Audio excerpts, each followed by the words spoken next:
The cross. On that cross, there was love for me. We have in studio today a mental health professional. No, she's not just a mental health professional, she is a counselor. She's a doctor. Her name is Dr. Marjorie McWilliams.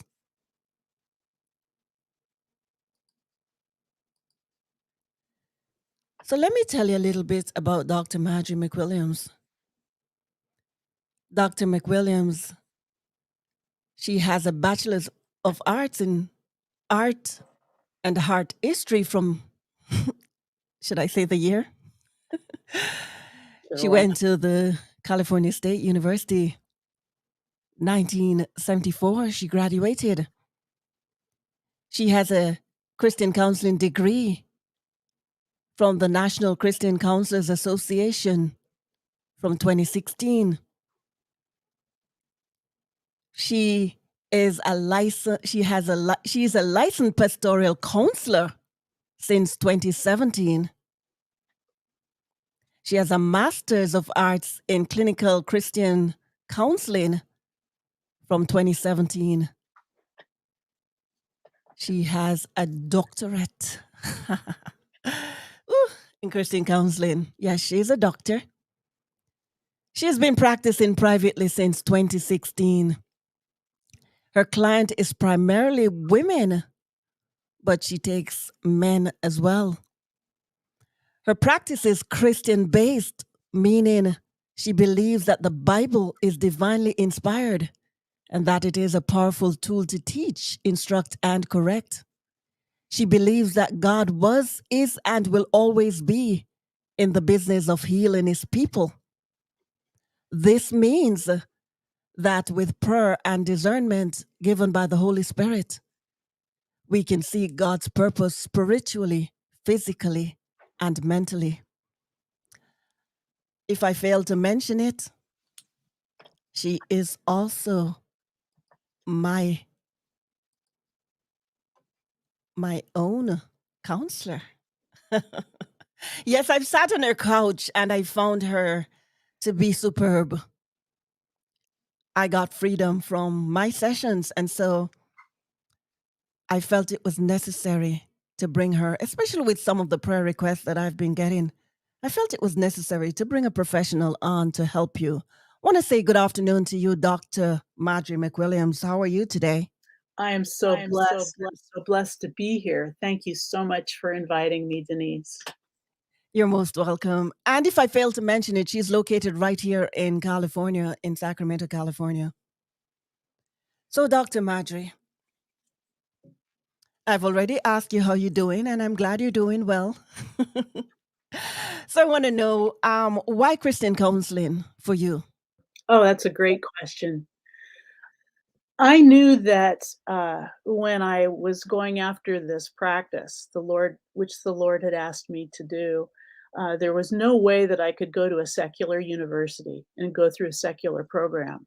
In the state of California, now each state has its own set of rules and regulations, but in the state of California, it's actually against the law for me to talk about my religious faith unless the client brings it up, then I can talk about it. And there's no way that I can do this kind of a healing ministry without talking about God, because he is the ultimate healer. And so I chose this path. And it's really interesting when I get together with colleagues that are in the secular world, they're really fascinated about the fact that I chose this path.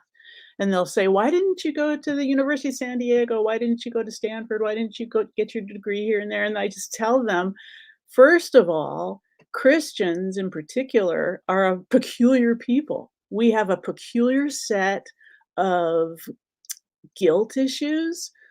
We have a peculiar set of standards and ethics that we live by.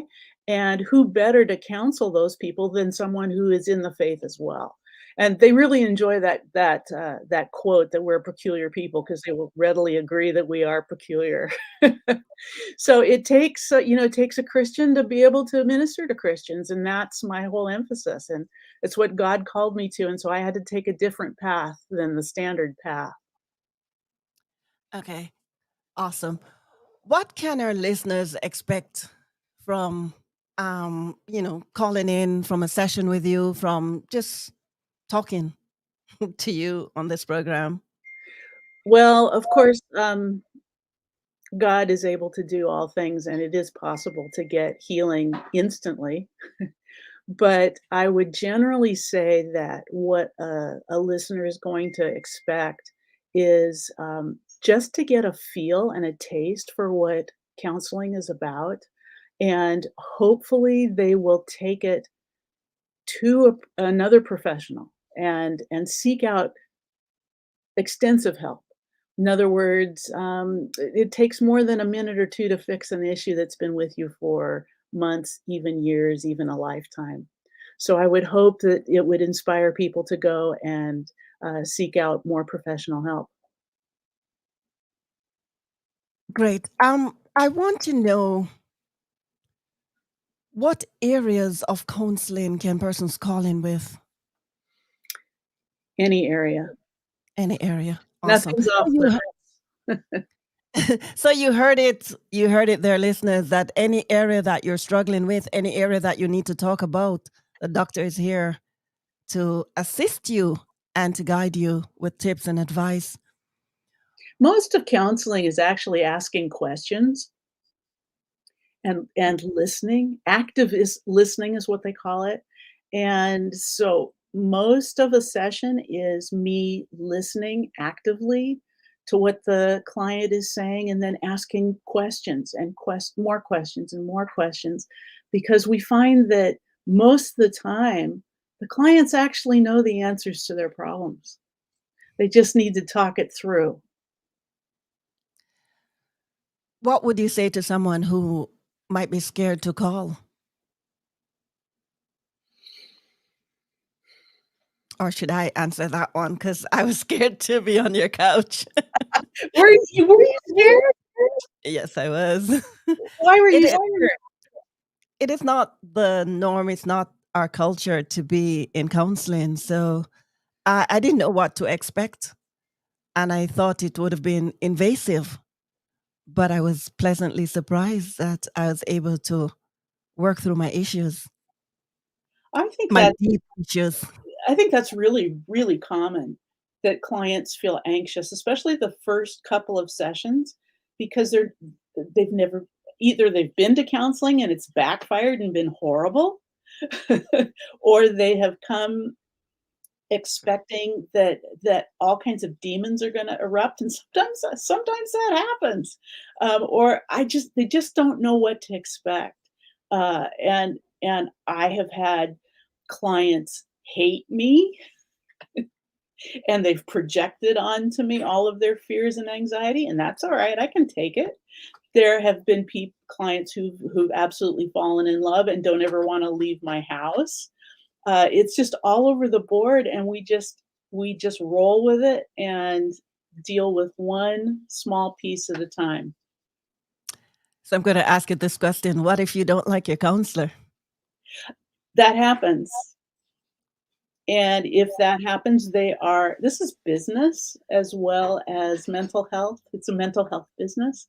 And if there just is not that chemistry, then they are free to find another counselor or I can refer them out to other counselors. You really have to find the one that you gel with. And that's so important that you can trust your counselor, that you feel like they are skilled and professional.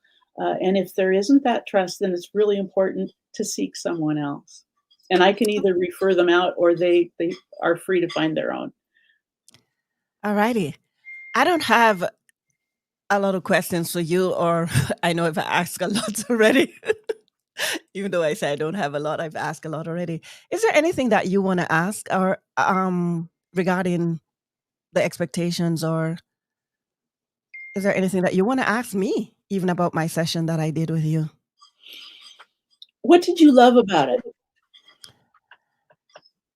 I love what I got from it. Freedom. Freedom. Freedom. It wasn't instantaneous, was it?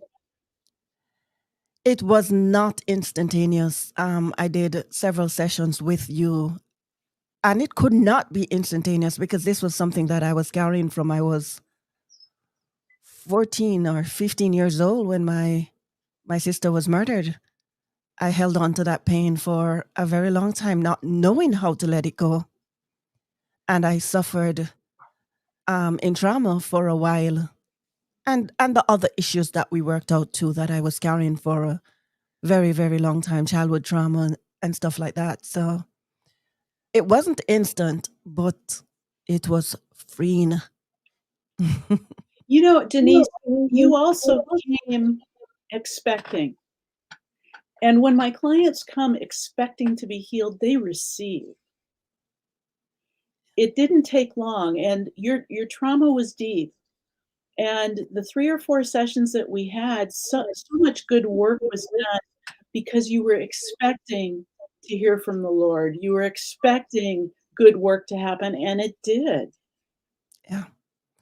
I also did my homework. So apart from being in your sessions, whatever I got from you when I came home or even on the way home, I started putting them into practice. I started, you know, talking to the Lord about what direction He wanted me to go with this, or Yeah, sometimes it requires coming home to cry. for But sure. whatever it is that was required after my session, I did it. I did the work that was necessary to free me because I Right, needed that freedom. right. And I Yeah. should probably also say here that I myself, before I became a pastoral counselor, I had and still occasionally have depressive and anxiety issues, and to the point that for on 3 different occasions I've been hospitalized in psych hospitals for Mhm, depression and anxiety issues. mhm. So that paved the way for me. I learned so much being the recipient of good therapy and bad therapy. I've had 4 therapists in my life, and every good therapist has a therapist. And I have to say, I have a therapist right now because the load and the burden is great doing this kind of a profession. So, for myself, like you, Denise, I went to the therapists expecting to be healed.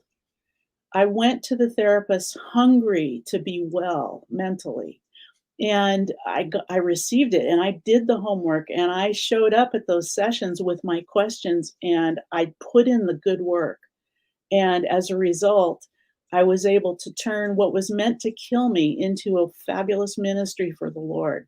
Isn't that the best revenge we can get on Satan? Is to take what he meant to kill us or to keep us bound, which for me was depression and anxiety, to take that and look, now I am on the other end of it, encouraging my clients with depression, anxiety issues, saying, I know exactly what that feels like. I've been there. Sometimes I'm still there. These these exercises that I'm giving you work because I use them on myself and with myself every day. It somehow has given me more credentials to add to my resume that I myself have been to those dark places and have survived and come on the other side of it. There's a saying that we have in one of the prayer teams that I'm a part of: the healed become the healer. Ah, And I found that to be true because since I've sat on your couch, I've had so many persons to pray for who has been in my shoe. And had I not been to counseling, believe you me, not only would I have broken down with these cases, I wouldn't know how to pray. So I'm encouraging somebody today to get free. The number to call is 825-343-4486. You can go ahead with your calls. The doctor is in. If you just want to welcome her, you can go right ahead and do that. She's here to take your issues, your concerns, whatever it is you're going through that you want to talk to her about. She's here. She's willing. It's free. I had to pay. can I ask you another question, Denise? Go right ahead. What was your least favorite part of the experience? Remembering all that I went through, um, I had buried it so much. having to bring this to the forefront was not easy. It was not the easiest moment. And I literally felt physical pain while doing this. So I must say that just to bring back everything to the forefront of my memory that I had tried so hard to bury, even though it was killing me, the weight of it was killing me. That was the hardest part. Something interesting about that, it's not always necessary to go back and relive a trauma. Most of the time it is, but there are ways to work around that. So if you've had an extraordinary trauma happen in your life, you can find a therapist who won't insist on taking you back there. There are ways to go around that so that the process of the brain of remembering is released in a different using different techniques, if I may say. In your case, it was important to go back and relive not every single detail, but some of the parts. The process of releasing traumas is very it's fascinating because our brains are exquisitely created by God to protect us. And we have the ability within our marvelous brains to take traumatic memory and hide it right in the center of our brain in the amygdala. And as we can handle it, little bits of it are released. I think that those people who are listening who've had trauma know what we're talking about. A little memory is released. Oh, oh, oh, yes, I do remember that. And then a little later, another little memory will be released. And eventually, you're able to you either suppress it completely, which is a technique, or little bits are released through your life, and then you're eventually able to deal with it. So there are different ways of going about releasing that trauma. And in your case, the way the Lord instructed me to help you release it was just as it unfolded. Yeah.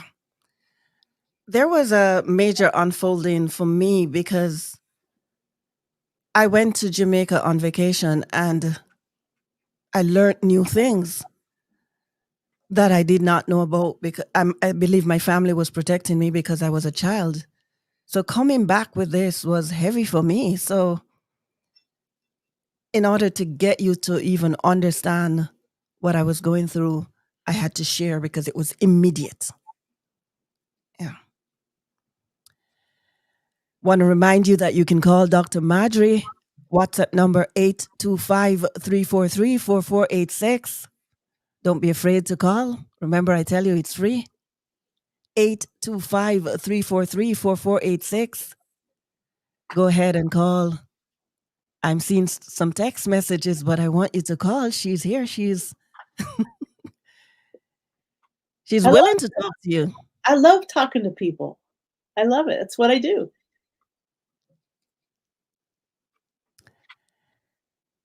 So while we wait on the phones to ring,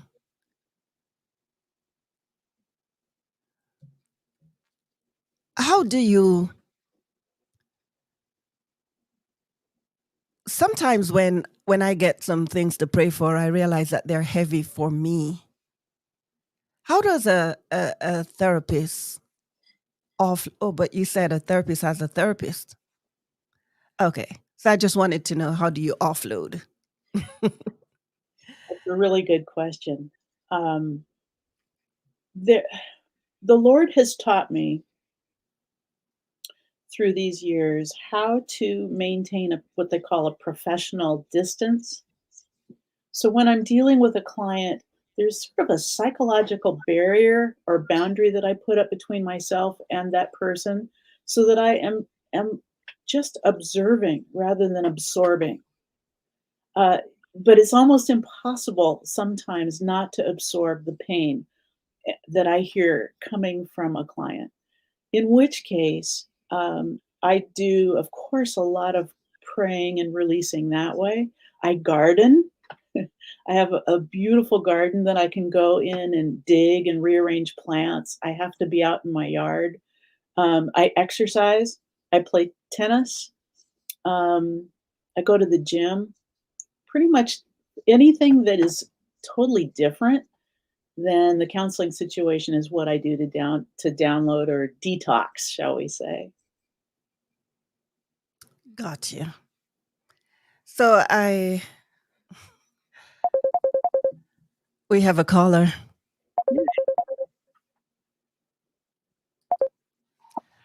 This is the heart of the matters with Dr. Marjorie. Thank you for calling. Hi. So I want to say Hold on welcome. 1 second. Let me just make sure that the doctor is able to hear you. Yes, I heard perfectly. Wonderful. Go right ahead. You don't Okay, I'm have to saying say your name. You don't have to identify yourself unless you want to. so I'm saying welcome. Thank you. This is a welcomed program. My question, because I have a how do you handle fear of a person? So much so that if you have a conversation with the person, you go into overthinking, you become absolutely fearful. Well, my first question to you would be, is this a family member? A family member, and you've had bad experiences with the person, not physical, but more so mental. Can you give me an example? What was the conversation about? Like the last time you were with this person and you had that overwhelming fear happen, what were you talking about? Life issues with regular somebody the person's displeasure about something. The person tends to raise voice, the person tend to gaslight. So you remove yourself from the person's presence, but when you do no contact, but when you do communicate with the person, after you talk to them, you're an absolute mess. So it sounds like you have done a little bit of research on the narcissistic personality. Yeah, because I didn't understand what was happening, so I started to research. Yes. Um, is this fear? Do you think it's the Lord giving you some discernment about this person? I don't know. Well, some see the confusion with fear is when is this from the Lord and when is this from the enemy? And so this is a pretty complex question. Do you feel like the Lord is putting that fear within you, or do you feel like that is a dark kind of a fear that might not necessarily be from the Lord? Yeah, I think it's a dark kind of fear. Aha. And how often do you have to have contact with this person? Not often, Well, if not often at all. But when uh, we're kind of at a what should I call it, separation kind of thing, and so you feel like okay, you should try again, but the thought of trying, you go into overthinking. You start to remember stuff. You start to feel like no, I can't do this, and so you're wondering, is it that I'm the problem, or is there at some point you start to wonder, is there really a problem? Am I creating this problem? It's a mess. right. It is, this is one of the things that's gonna come up, Denise. It's very difficult, when I can't see the person that I'm talking to. But there's just so much here I would like to unpack, and we don't have an hour and a half to unpack it. I'd love to ask you questions about this person, but let's just for a moment assume that this person might have narcissistic tendencies. Let's just assume that. I don't know if that's true or not, but in that case, there's something about them that's deficient. There is a lack of a sense of completeness of self. And when they are with you, that fear that you're feeling is their way of making themselves feel better or powerful. Mm, Have you sensed that with this person? absolutely. Okay. So my best advice, and one of the things I deal with a lot with my clients, is with women, and I help them escape narcissistic abuse. And one of the things you used some wonderful terms about, gaslighting, so you know a little bit about this. But Yeah, is research. what I teach them to do is observe rather than respond. When you're with them and they start. That for a period of time. I did that for a period of time in the latter part of before I decided to separate. Uh-huh. I did that. I observed behaviors because, as I said, I did my research. Yes, it I sounds like. went and I listened to stuff and I read stuff. So Yeah, that's how I know about no contact. That's how I know about not responding. That's how I know about wall, what do you call that wall thing? That's how I know about those things that's because very good I didn't because understand what was happening. And when I started to listen to these things and I realized, oh, this is what I'm dealing with. very But good. then here's the other question. Yeah. I don't know if you can answer this, but I'll still ask it. Would God send you back into that situation if you came out of it? That's a really good question. Sometimes.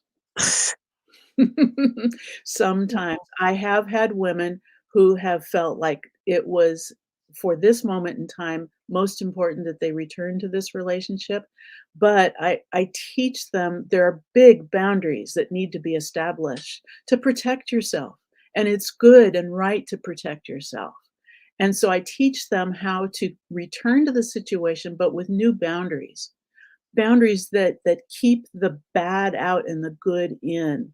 And in setting those boundaries, they've just had a sense of empowerment. So sometimes, yes, people are called to go back, sometimes no. And I can't advise on that. It has to be up to the client to make that decision, and Yeah. whatever their decision is, I support that. But a really important thing for you when you do have contact with this person, when they're in that process of instilling fear within you, ask yourself the question, "What does this tell me about him?" And sometimes the person doesn't even have to speak. Right, they're good. Sometimes it doesn't They're even have good to at this, speak, aren't just to know that I may have to communicate with the person. Like if I have to communicate with them about something tomorrow, I'm a mess today. I'm a mess today. I start to overthink what's the conversation going to be, what's the response maybe like. Oh, it's awful. It's awful. It's awful. It's they? Is it awful. possible, and this sounds so simple, so forgive me, I don't mean to uh, sound trite here, but is it possible to replace those, what's going to happen if questions with statements about who you are and who God says you are? Replace those scary questions with, you know what? I am blessed. I'm overtaken with blessings. I'm the head and not the tail. I'm above and not believe, but beneath. I am God's beloved. I am the apple of his eye. I am set free. I have everlasting life. I'm free from condemnation. You start replacing what God Okay. said over you for those questions of worry, and you begin to build up yourself with this holy faith. Is that possible for you to do? I could give it a try, I'm sure. Yeah. Because I'm fine. I'm fine everywhere else. I'm fine with everything. It's just that one person. I am just an utter mess when it comes to that person. They have very skillfully convinced you that you need to be afraid of them, correct? Yep. Yeah. So my best advice at this point is to replace those fearful thoughts with thoughts about who God says you are. Okay. and Right. that you are more than a conqueror. You have the mind of Christ. You're a member of Christ's body. You're a new creature. You're an ambassador for Um, Christ. yeah. And limit your contact as best you can. Limit your contact, because I that mean, person feeds on making you fearful. That is what they call yeah. supply. Narcissists must have supply, and that's what makes them feel better about themselves, is being able to instill the Yeah. fear within you, and you don't wanna contribute to that. And it's very difficult. It's very difficult. It is. It is. It is. Thank you very much. You're so welcome. I hope it's helpful. I have many more questions, but I'll stop here for now. You can squeeze one more in. Hmm. Okay. What if you try to tell the person that something is wrong with you? You are not acting Christ-like, you are not, and the person turns it around They always to make will. it seem as if you are judging and you are the one who is self-righteous. That's how they roll, and it's Mm. almost impossible to get a true narcissist to go to counseling, because they don't believe there's anything wrong with them. It's you. It's your problem. You're the But one that's making an how do issue you out of go this, back to right? that though? How do you What's go that? back to the thought of going back scares me to death. The thought of it, I'm saying, God, I don't, is this my mind telling me that you're saying this, or are you saying this? Because the thought of it scares me to death. I Yeah. don't know. Okay, I'll try what you said. Yeah, it's That's you where that is. you're not going to change them. And Mm, they are always gonna take what you have said and turn it around to make you the crazy one. So my best mm, advice is for can you I to tell build you? my best advice is to build yourself up from within and limit your Yeah, exposure as best you can, and yeah. always observe rather than respond. There's some really Mm. wonderful people on, YouTube. Meredith Miller is one. Um, oh my goodness, what's the other? Well, Meredith Miller, let's I start there. started listening to Shanine, what's her name? Shanine. Oh, this Christian. She's a Christian. Meg G. Um, Shanine Meg G. uh, I I she don't I've listened to her recognize pretty much. Meredith I Miller started is not a I Christian, started but listening to I started Meredith listening to a lady, but I stopped because I didn't like the direction that she was going in, so okay.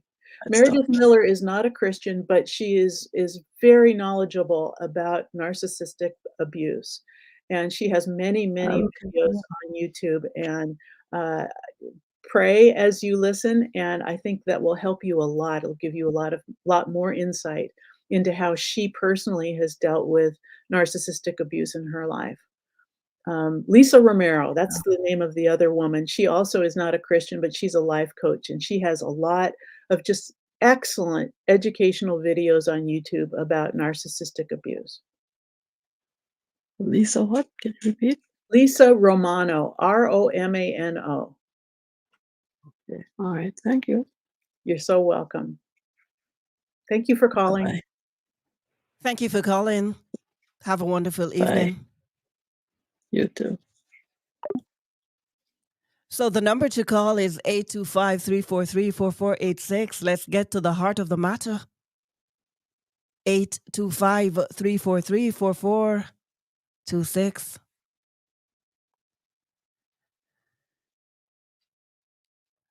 Dr. Marjorie, You're what? I was going to play music, but I realized that I can't do that because of the YouTube restrictions. But Oh, yeah. Okay. right, I wanted to ask you though if it's okay for us to go on a little more until 1 o'clock. Is that okay with you? That's fine with me. Okay. So, listeners, you have until 1 o'clock. The doctor is in. We have another caller. Hello, good afternoon. Welcome to the Heart of the Matter with Dr. Marjorie.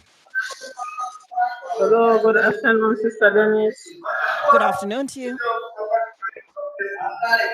This is Sister Marjorie, and I just got to say hi and how are you doing? I am good, thank you. We have Dr. Marjorie live in studio. She's here to deal with Yes, mental health issues, so you can say hello to her as well. yes. Repeat the name for me again. Dr. Marjorie.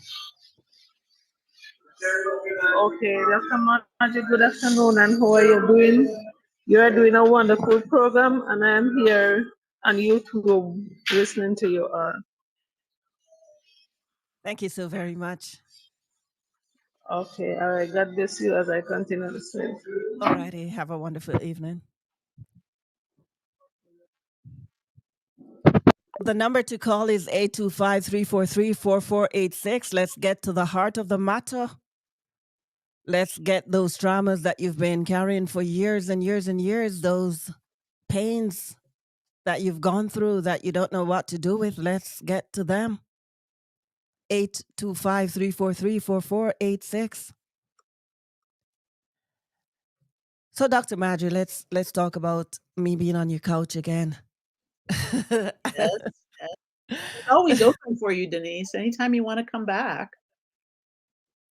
I want to talk about the fact that my inspiration for doing this was in January when we had the series of storms back to back, and I felt that my peace was threatened. What I want the listeners to know is that because I was on your couch, your door was always open to me.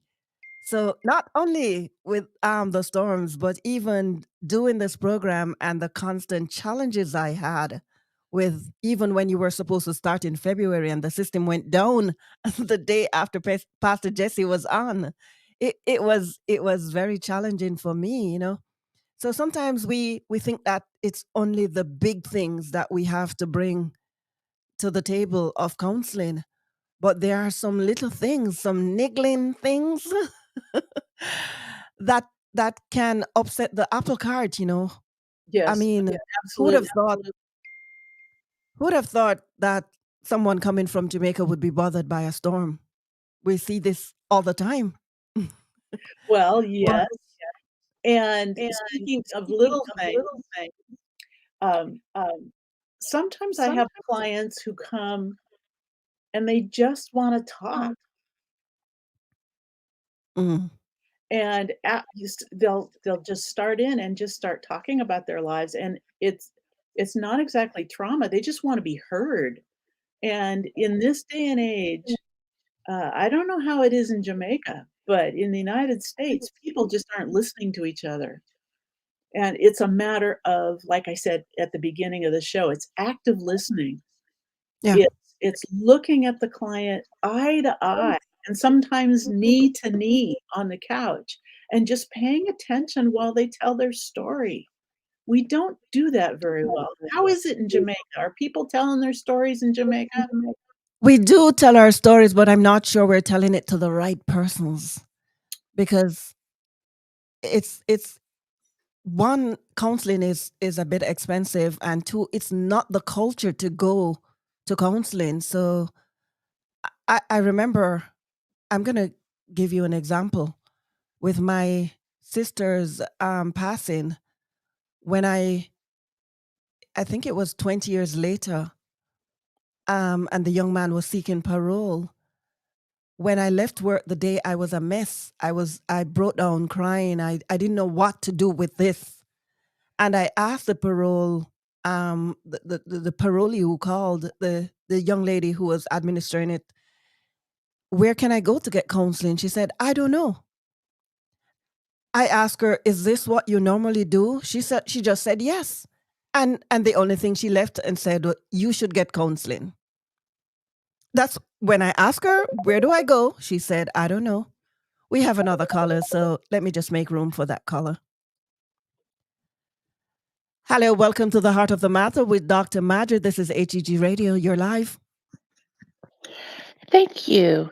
I was just listening to what Dr. Margie had said to the previous caller, and that was so helpful about narcissism. I just wanted to say thank you so much, Dr. Margie. I was just impressed with that, and my question is, you had said about observing and not responding when you're dealing with a narcissistic person. That I think is really helpful. My question is, I'm related to the spouse of the narcissistic person, and I feel so badly for the spouse, and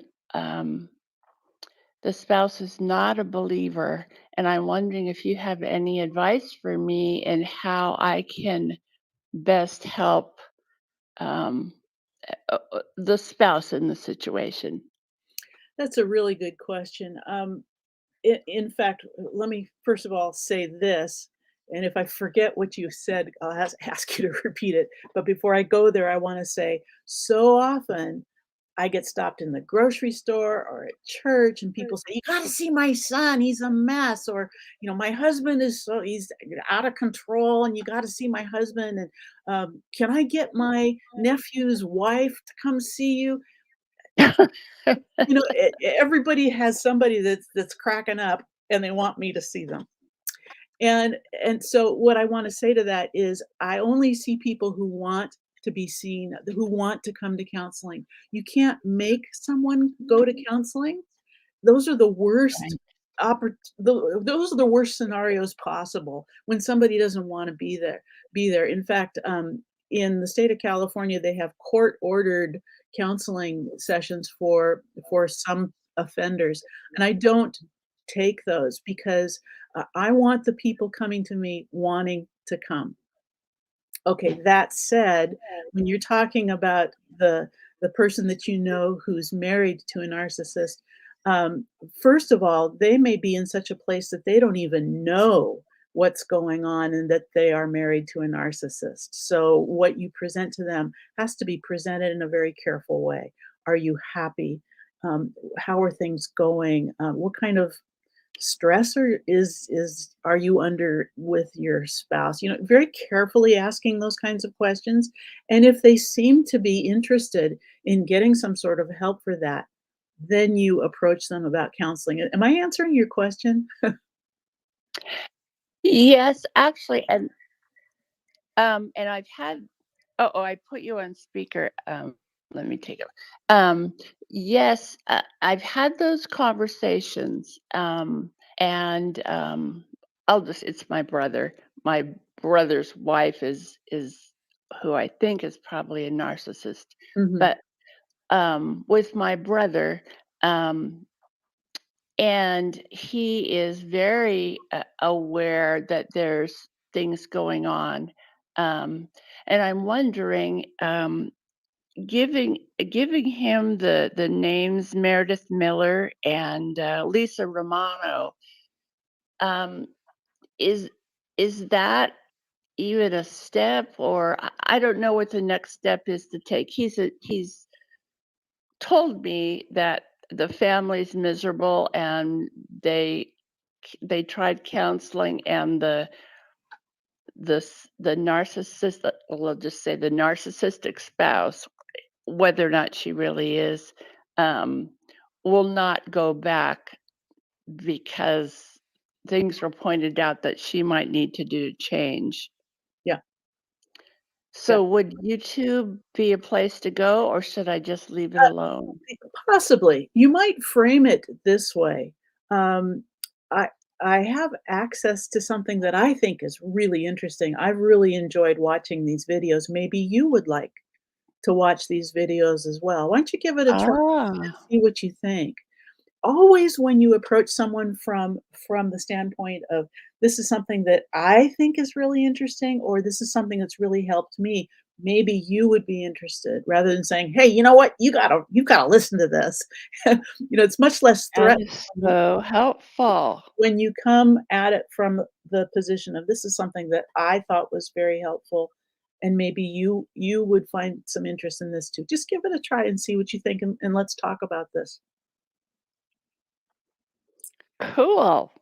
That answers my question. Thank you so Great. much. Well, thank you for calling. I appreciate your question. You're welcome. Bye. Bye. We have time just for one more caller. The number to call, it's WhatsApp 825-343-4486. You have to get that call in quickly. 825-343-4486. The doctor is in to help with your mental health issues. Yes, Dr. Marjorie. So we were talking about the fact that I needed, I'm going to call it a refreshers That's in January because of the little things that I was going through, um, you and know the fact that that even that was an interesting time, Denise. Um, my practice ebbs and flows. Sometimes I am just so packed, I have no room I can't even think straight because so many people are coming unglued at the same time. And then it kind of evens out.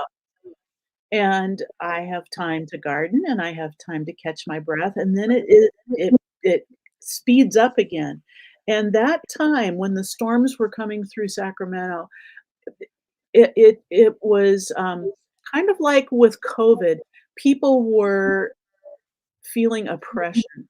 They were feeling oppressed because of the weather, they were oppressed because they couldn't go out and socialize. There were so many restrictions that people felt they had time to slow down perhaps and actually think about their mental state and what was going on in their lives. And you were not alone. The storms triggered something really profound in a lot of people, and they needed just to get out of the house. Or I do Zoom sessions as well, just to talk and kind of touch base, like you said, and make sure that somebody was going to hear them and could give them some structure during that time until the storms passed. well, Dr. Marjorie, we're about that time. It's 1 p.m. All right. I'd intended for us to do half an hour today. I didn't know the reception would have been this great on the first day. It You was know, great fun. I loved it, Denise. want to thank you for coming on and for sharing with us in the heart of the matter and for, speaking to the people, the listeners, the co-drivers, I call them, because we're all co-laborers in the vineyard. Yes. We will do this again for sure next week, Tuesday. Good. I'll be Get here. questions ready. Get ready to call and to speak to the doctor because she will be in next Tuesday. Dr. Margie, I want to thank you again for coming on and for sharing with us into the heart of the matter. Do you have any last words for us, or do you want to pray over the people? I don't know what you want to do to close out today. I would love to pray for the people. Can we do that? Yes, go right ahead, please. Father God, I thank you. The need is so great. I just thank you for this opportunity to speak life into people, to remind them that they are daughters and sons of the Most High King. Father, if there's anything more that I can do to speak life and to educate people, then use me, Father. Prepare me ahead of time. And I thank you for Denise and this program, this ministry that is hitting so many people across the airwaves. I thank you. I ask you to bless her. I ask you to bless the audience and just pour your favor out on all the nations, all the people listening. Bless them with peace. You are Jehovah Shalom, the God of peace, with nothing broken and nothing missing. We worship you. We give you praise for this most beautiful day. In the name of Jesus, amen. Amen. Thank you again, Dr. Marjorie. I'll see you Blessed greetings to you, Servant David. Also, good afternoon to Andrea Jones, Merlin Joseph, watching on YouTube, all the persons watching on YouTube, on Facebook, on the different platforms and media, and to all the persons who are listening on HEG Radio. Want to say good afternoon to you. Want to welcome all the new persons. Patrick Watson, that's your name. Servant David Show is actually Patrick Watson. Thank you for tuning in. We continue the broadcast on HGG Radio. So I'm asking all the persons who are on YouTube and Facebook to log in now to hggradio.ca, where we will continue with the higher drive when we say goodbye to Dr. Marjorie. Have a blessed day, Doc. Shalom. Shalom.